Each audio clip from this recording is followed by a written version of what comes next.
There is a question that most people never ask out loud, not for lack of courage, but because deep down, they fear the answer. And this question is simple, almost frighteningly simple. What if everything you were taught about faith is wrong? Not wrong in the sense of deliberate lies, but wrong in the sense of incomplete, distorted, reduced to something so small, so domesticated, that it completely lost its original power. 2,000 years ago, a man walked through an arid, dusty land and said things that no one was prepared to hear. He was not a priest. He did not follow the rituals of the temple. He did not speak the language of power. He spoke the language of consciousness, direct, sharp, alive. And precisely because of that, what he said was first feared, then persecuted, and finally carefully repackaged into something safe, controllable, institutional. The teaching survived, but the flame within it nearly went out. What you will find here is not theology, not doctrine, not another religious interpretation trying to convince you of something. What you will find is a deeper layer of reality, one that has always been there, silently waiting for you to have eyes open enough to see it. Each chapter of this video is a layer being removed, and the deeper you go, the more you will realize that the faith you were taught and the faith Jesus lived are two completely different things. If you made it here, it was not by accident. There is something in you, a restlessness, a doubt that will not be silenced, a feeling that the truth is greater than what you were shown, that brought you to this moment. And if you feel that this journey is worth continuing, that it is worth seeing what has been hidden for centuries, then subscribe to this channel and leave your like right now, not as an empty gesture, but as a silent pact with yourself that you choose to remain awake. This channel exists for those who seek, and you clearly are one of them.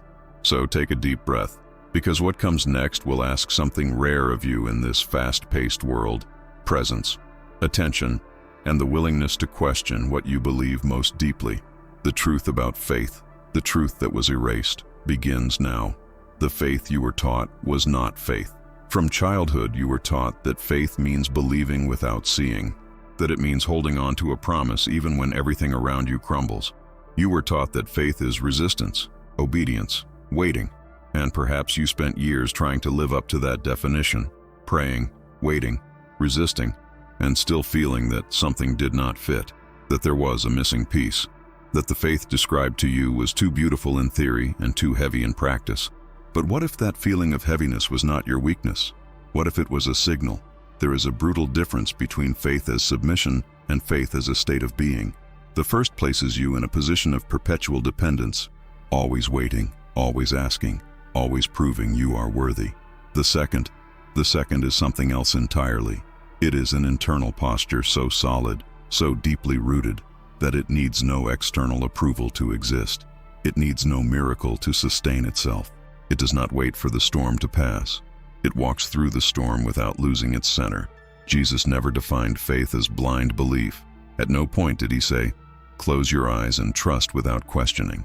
On the contrary, every encounter he had with ordinary people was an invitation to awakening, an invitation to see more deeply.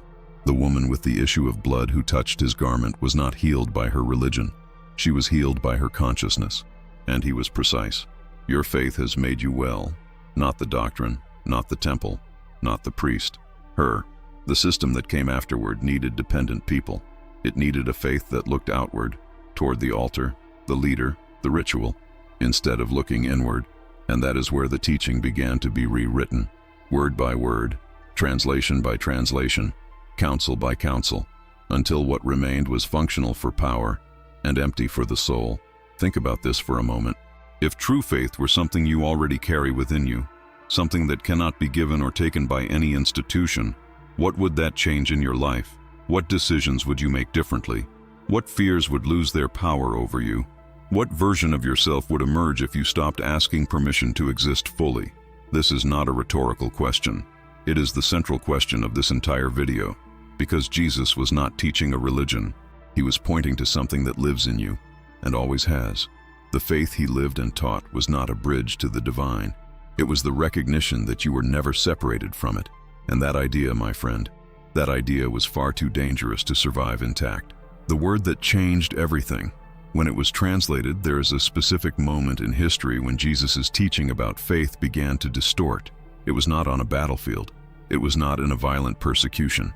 It was in a silent room, with quills and parchments, where men chose, consciously or not, to translate a word in a way that would reshape the understanding of millions for centuries. A single word. And that word, in its original language, did not mean what you were taught.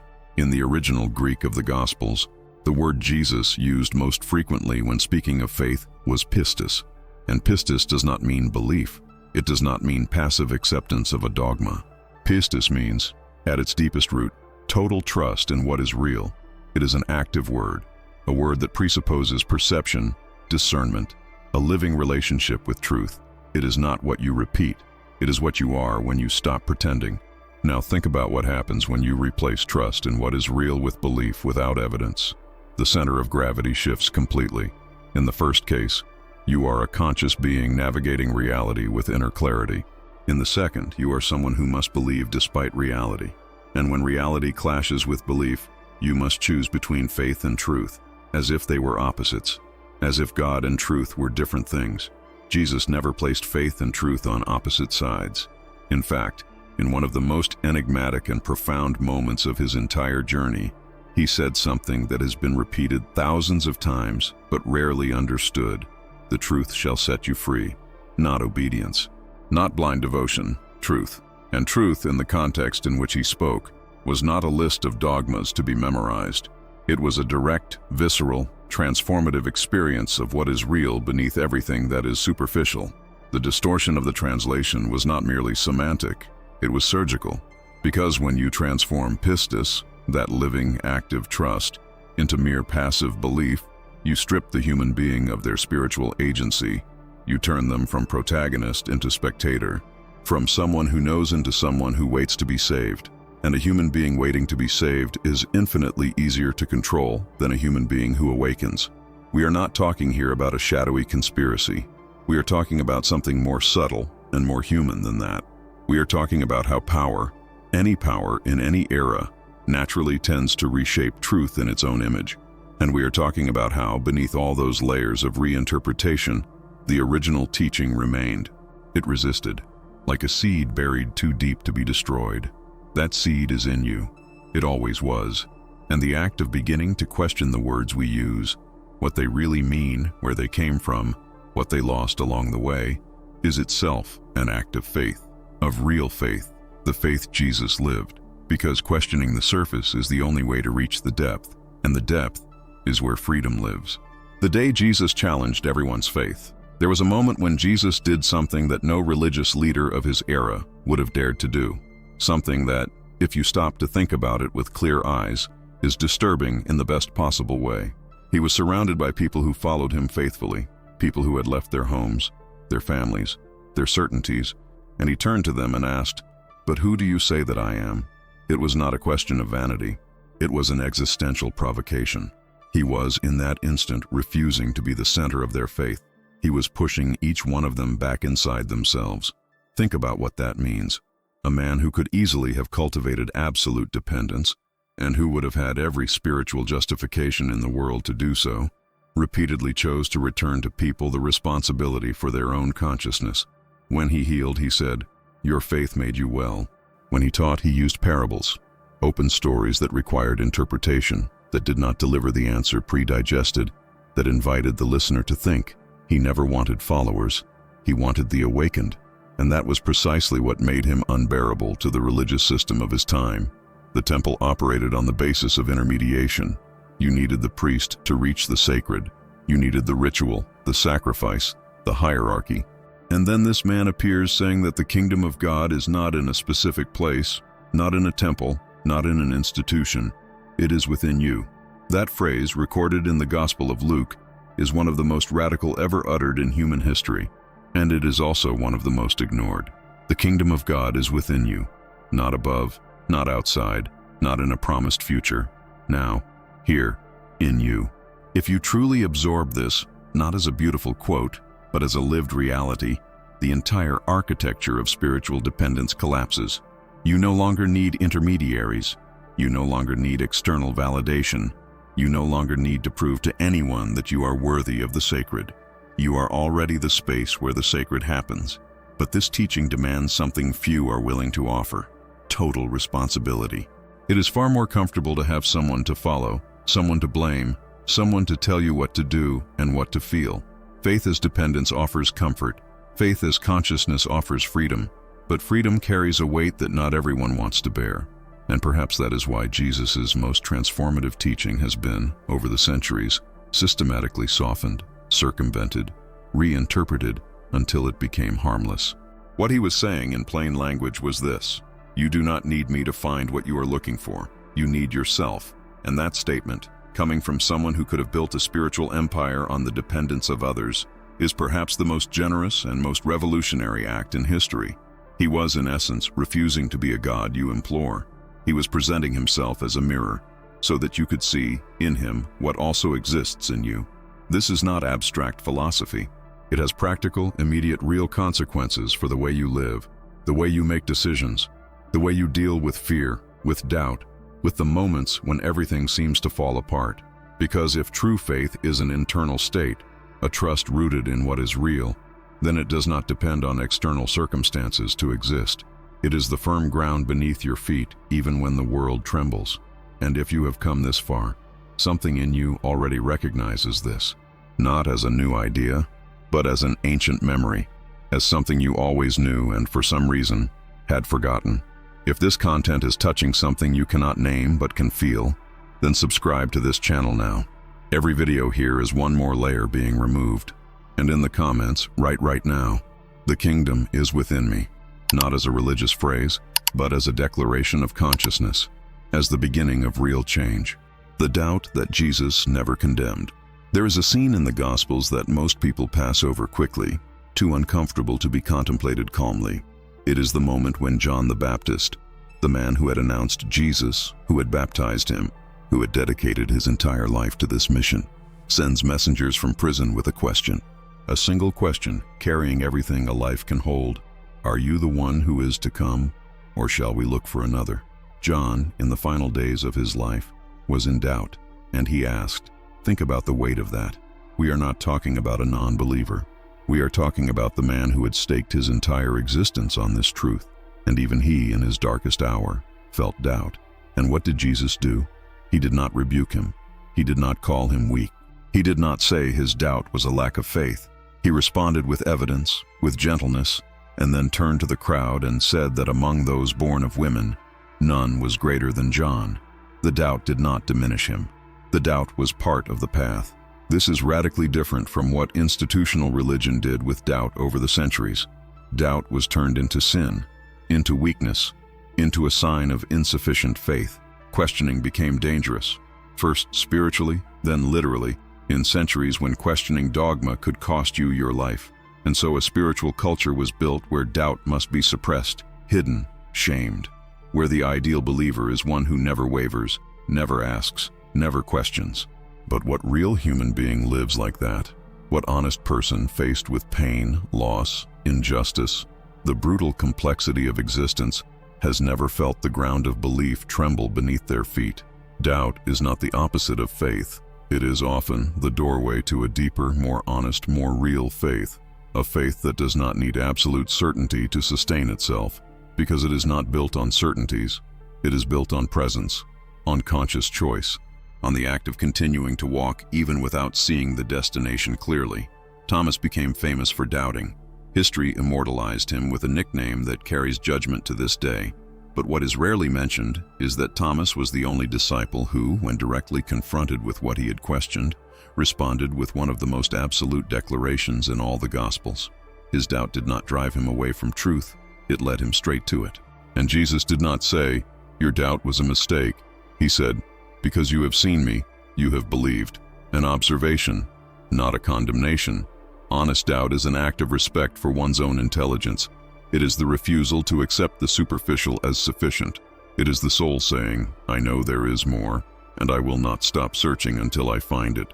And that impulse, that refusal to settle for easy answers, is perhaps the purest expression of what Jesus called seeking. Seek, and you shall find. Not accept, and you shall be rewarded. Seek.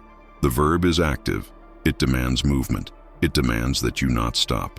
So if you carry doubts about faith, about God, about the meaning of all this, know that you are in good company, that the doubt you feel is not a sign that you are wrong.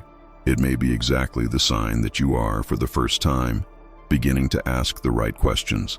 And the right questions, even without an immediate answer, have the power to transform the way you see everything, including yourself. What Jesus called faith was a state of consciousness.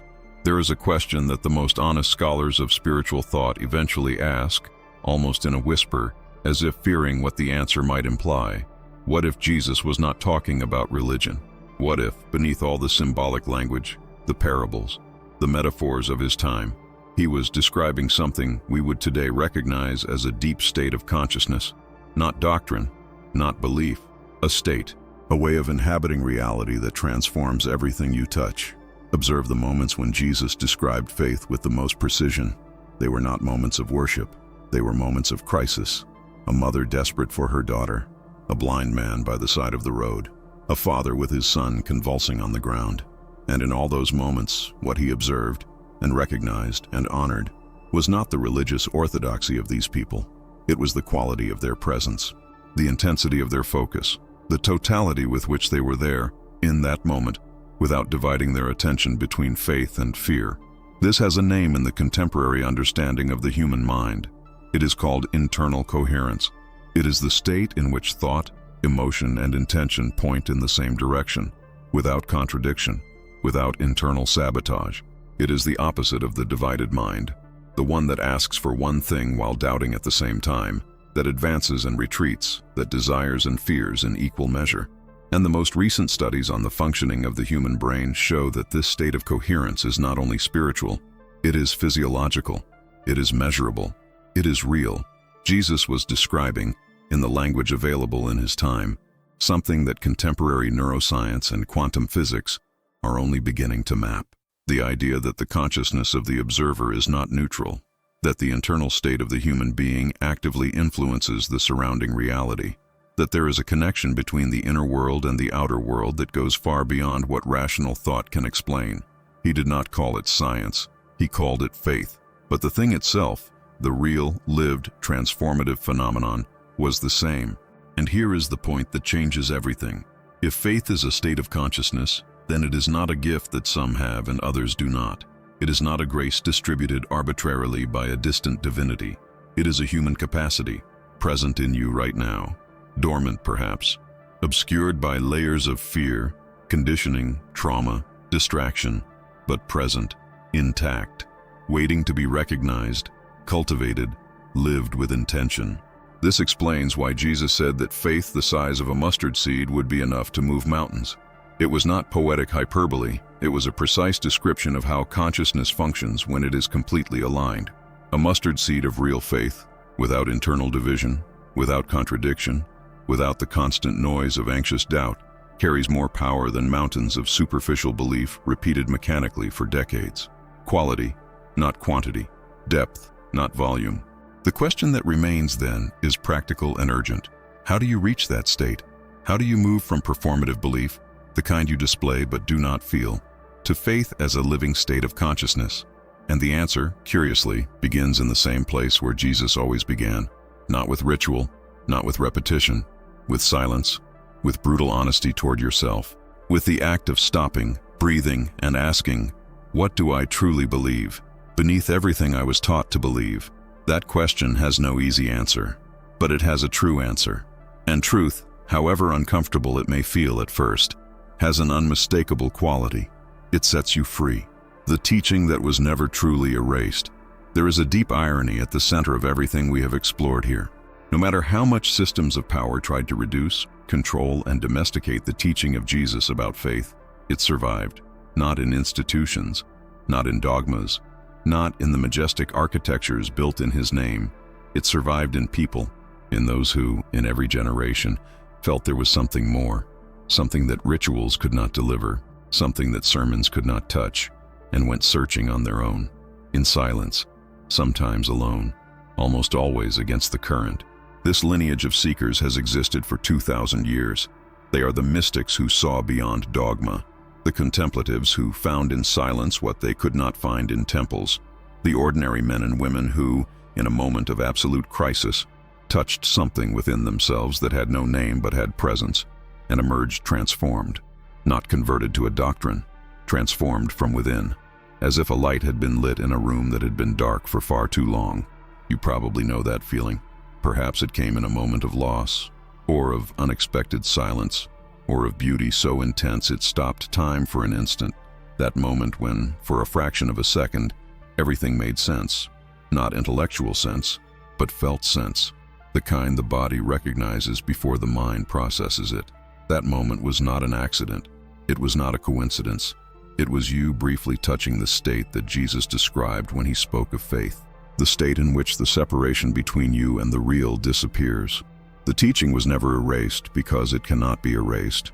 It is not written only in scrolls or encoded in sacred texts. It is engraved in the very structure of human consciousness. It is part of what you are. And every time someone stops running, stops performing, stops mechanically repeating the answers they were given, and asks the real question, the honest question, the question that hurts a little because it touches what matters, that teaching resurfaces, alive, intact, as radical as it was 2,000 years ago. What has changed in every era is the vocabulary. Jesus used the words of his time, his context, his culture. Others in other centuries used different words to describe the same experience. The name changes. The thing itself remains. And the thing itself is this: there is within you a capacity to inhabit reality so fully, so presently, so aligned, that what we call miracle becomes simply the natural consequence of who you are when you are completely awake. This is not a magical promise. It is not the law of attraction wrapped in spiritual language. It is something simpler and deeper than any formula. It is the recognition that you are not merely a being who has occasional spiritual experiences. You are, by nature, a spiritual being having a human experience. And faith, real faith, the faith Jesus lived and taught, is simply the act of remembering that, of returning to that recognition repeatedly, even when the world does everything it can to make you forget. The journey that began in this video does not end here. It ends, or rather continues, in you, in the silence after the screen goes dark, in the question that will keep echoing, in the choice, made each day, to live from the center rather than from fear. Jesus did not leave behind a system. He left an invitation, and that invitation is open now, as it always has been. The question was never whether you are worthy of answering it. The question is whether you are willing, and everything suggests that you are. What you do with this now. We have reached the end of this video. But if something here truly moved you, you know we have not reached the end of anything. We have arrived at best at the beginning of something, because that is the effect of a real teaching, not to give you answers that close doors, but to give you questions that open worlds. And the questions this video has raised are not questions answered in an afternoon. They are questions you live, that mature with time, that keep changing shape as you change too. Think about everything we covered together. The faith you were taught and the faith Jesus lived. Two things so different they barely share the same name. The word pistis and what was lost when it was reduced to passive belief. The day Jesus returned to each person the responsibility for their own consciousness, refusing to be the center of a spiritual dependence. The doubt of John, the doubt of Thomas, and how Jesus never condemned either of them. Faith as a state of consciousness, as internal coherence, as something you do not receive from outside, but recognize from within. And finally, the certainty that this teaching was never truly erased, because there is no force in the world capable of erasing what is engraved in the very nature of the human being. All of this was only the surface. There is much more beneath it, and that is exactly what this channel exists for, to keep removing layers, to keep asking the questions that matter, to be a space where consciousness is taken seriously, where seeking is honored, where you do not need to pretend you have all the answers to be welcome. If this video moved something in you, a memory, a restlessness, a spark of recognition, then subscribe to this channel now. Every video that comes is one more layer removed, and in the comments, leave your own reflection, not the right answer, not the perfect comment.